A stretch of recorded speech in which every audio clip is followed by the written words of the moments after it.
ஏரிக்கோன் கோவிந்தன் சதா சேர்வைன்ற கல்வெட்டை பார்க்குறாரு. இந்த கல்வெட்டை பார்த்த உடனே இந்த நாராயணன் என்ன செய்கிறாரு, அதிலிருந்து ஒரு கற்பனையாக ஒரு வம்சத்தை சிருஷ்டி செய்து,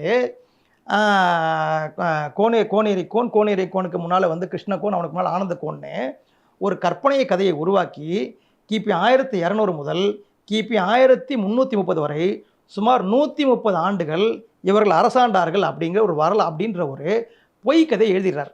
அந்த பொய்க்கதை எப்படி எழுதுகிறாருன்னா, இப்போ மக்களுக்கு வந்து புனைவுகள் பிடிக்கும்னு சொன்னோம் இல்லையா, மக்களுக்கு பிடிச்ச மாதிரி அந்த செஞ்சியில் ஆனந்தகோன்னு ஒரு மனிதன் வாழறான்.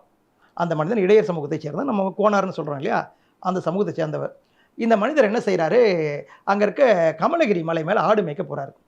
ஆடு மேய்க்க போகும்போது இவர் போட்டிட்டு போன ஆடுகள் ஒரு 10 ஆடுகள் வந்து ஒரு சின்ன குன்று மேலே ஏறிடுது. அதை தேடி பார்க்குறாரு, கிடைக்கல. திரும்பி வந்துடுறாரு. 5 வருஷம் கழித்து திரும்பவும் போகிறாரு. திரும்பவும் பார்த்தா அந்த மலை உச்சியில் அந்த 10 ஆடு குட்டி போட்டு 50 ஆடாக பெருகிருக்கு. உடனே அந்த குன்றுக்கு ஏறி போய் பார்க்குறாரு. அங்கே போய் பார்த்தா 10 சுனைகள் இருக்குது. அப்புறம் ஒரு முனிவர் இருக்கார். அந்த முனிவரை பார்த்தோன்னே வணங்குறாரு. அப்போ முனிவர் கூப்பிட்றாரு, வா கோனாரே, உனக்கு ராஜரீகம் வாய்க்க நேரமாச்சுது. இங்கே வந்து பூர்வம் ராஜாக்களாக இருந்தவாள் நீ கோட்டை கட்டுவதற்காக இங்கே தங்க புதையலையும் பதுமையும் தங்க பதுமையும் புதைச்சி வச்சுருக்காங்க. அதுவும் அங்கே வந்து ஒரு ஆலமரம் தெரியுது பா, 2 நாளைக்கு தூரம் தள்ளி அங்கே போய் இந்த புதையலை எடுத்துக்கொள்ளு, இதை எடுத்துகிட்டு கோட்டை கட்டி இங்கே ராஜாங்கம் பண்ணுங்கிறார்.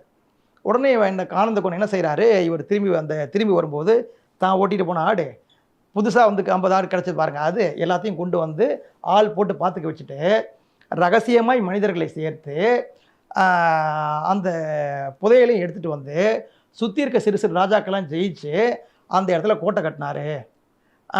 அவர் வந்து அந்த கமலகிரியில் வந்து இவர் கோட்டை கட்டினதுக்கு பிறகு தான் அது ஆனந்தகிரியாக மாறுச்சு.